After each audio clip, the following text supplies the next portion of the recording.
तांबूस फुटता उधळलाली भूपाळी रामपारी दिशा नाही उजळल्या आल गोकुळ आपुल्या दारी निर्भेळ आणि सकस चवीच गोकुळ लई भारी निर्भेळ आणि सकस चवीच गोकुळ लई भारी चव आहे कोल्हापुरी गोकुळ लई भारी चव आहे कोल्हापुरी गोकुळ लई भारी गोकुळची दर्जेदार दुग्ध उत्पादने गोकुळ अस्सल चव कोल्हापूरची चव आहे कोल्हापुरी गोकुळ लई भारी.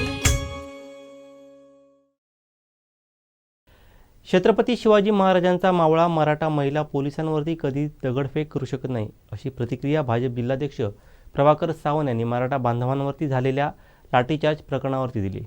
पाहूयात. नमस्कार. जालन्यातील दुर्दैवी घटनेवर काल मी तातडीने प्रतिक्रिया देण्याचं टाळलं. याचं कारण जे मराठा आरक्षणाचा प्रश्न असेल त्या संदर्भातल्या कुठल्याही घटना असतील या सगळ्या घटनांकडे केवळ एक राजकीय इश्यू म्हणून मी बघत नाही, तर मराठा समाजाचे एक कार्यकर्ता म्हणून सकल मराठा समाजाच्या मोर्चामध्ये अनेक मान्यवर मराठा नेत्यांच्या सोबतीने मी काम केलेलं आहे. त्यामुळे या प्रश्नाबद्दल मला जिव्हाळा आहे. ह्या सगळ्या घटना आमच्या जिव्हारी लागणाऱ्या आहेत. कालच्या घटनेमध्ये महिला पोलिसांवर जी दगडफेक झाली ती दगडफेक छत्रपती शिवाजी महाराजांचा कोणताही मावळा कधीच करू शकत नाही, त्यांचा मराठा कधीच करू शकत नाही. तर समाजामध्ये ज्या काही विघातक प्रवृत्ती आहेत तर त्या प्रवृत्तीने हे सगळं घडवून आणलेलं षडयंत्र आहे असं मला म्हणायचं आहे. आणि त्यामुळे या सगळ्या घटनेचा मी निषेध करतो. दुसरी गोष्ट अशी आहे की महाराष्ट्राचे गृहमंत्री आणि भारतीय जनता पार्टीचे नेते सन्माननीय उपमुख्यमंत्री देवेंद्रजी फडणवीस, मुख्यमंत्री असतील, अजितदादा असतील, ही सगळी मंडळी या घटनेचा कसून तपास करतील आणि जे दोषी आहेत त्यांच्यावर नक्कीच कार्यवाही करतील, यात कुठलीही शंका नाही. मराठा आरक्षणाच्या सगळ्या विषयामध्ये माननीय देवेंद्रजींचे स्थान हे मला वाटतं वरच्या क्रमांकावर आहे. मराठा लढायचे खऱ्या अर्थाने सरसेनापती ते आहेत, कारण त्यांनी आपल्या मुख्यमंत्री पदाच्या कालावधीमध्ये मराठा आरक्षणासाठी संरक्षितपणे लढा देणाऱ्या अनेक नेत्यांना सोबत घेत मराठा आरक्षणाचा प्रश्न एका बाजूने मार्गी लावला. मराठा आरक्षण दिलं, ते टिकवण्याचा प्रयत्न केला आणि महाविकास आघाडीच्या कालावधीमध्ये काही कारणांमुळे तो प्रश्न पुन्हा कोर्टात गेला आणि माननीय न्यायालयाकडे हा प्रश्न सध्या प्रलंबित आहे. त्यामुळे ज्यांनी या मराठा आरक्षणाच्या लढ्याला, या चळवळीला खऱ्या अर्थाने मूर्त स्वरूप दिलं ते देवेंद्रजींना टार्गेट करण्याचे प्रयत्न सध्या सुरू आहेत. टार्गेट करण्याचं, त्यांची प्रतिमा मलिन करण्याचं षडयंत्र एक वाईट प्रवृत्तीकडून सध्या सुरू आहे. त्यामुळे मराठा समाजाने जे काही 58 मोर्चा काढलेले, त्या मोर्चांची शिस्त असेल, त्या मोर्चांमधला मराठ्यांचा संयम असेल, त्या मोर्चांमधली एकी असेल, या सगळ्या गोष्टी मराठा समाजाच्या दृष्टीने गौरवशाली आहेत. त्याचा केवळ महाराष्ट्रातच नाही तर संपूर्ण देशभरामध्ये, संपूर्ण जगभरामध्ये गौरव झाला, त्याची प्रशंसा झाली.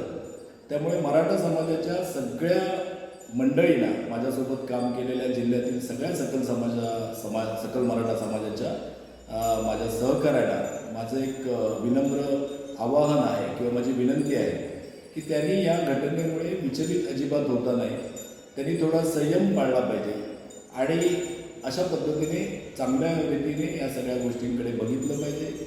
समाजामध्ये आज अशा काही प्रवृत्ती आहेत ज्या मराठा समाजामध्ये तेढ निर्माण करून आपलं पक्षीय राजकारण आणि पक्षीय विषय पुढे रेटण्याचा प्रयत्न करत आहेत. या सगळ्या प्रवृत्तीचा आपण सगळ्यांनी एकजुटीने डिमोट करून काढला पाहिजे.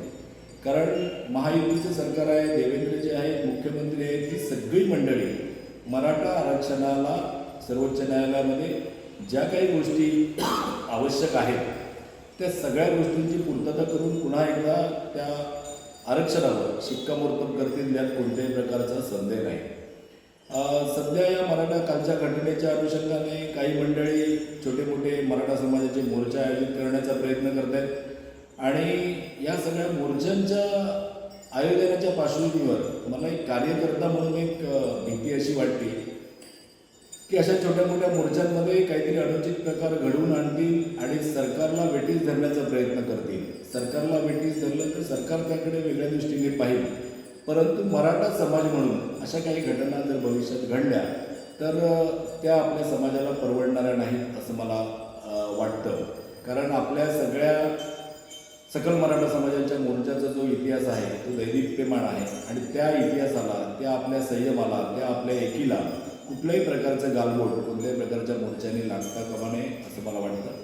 त्यामुळे भारतीय जनता पार्टीचा जिल्हाध्यक्ष, मराठा समाजाचा कार्यकर्ता या नात्याने पुन्हा एकदा मी सगळ्यांना विनम्र, सगळ्या मराठा समाजातल्या नेते मंडळींना आणि मराठा समाजातल्या सगळ्याच कार्यकर्त्यांना, सकल मराठा समाजाला मी आवाहन करतो की त्यांनी ह्या गोष्टी जराही या बाबीमुळे विचलित न होता अत्यंत संयमाने या गोष्टीकडे पाहावं आणि महायुतीच्या माध्यमातून आरक्षणाचा लढा हा आपला यशस्वी होईल यामध्ये कोणत्याही प्रकारचा संदेह त्यांनी ठेवू नये. धन्यवाद.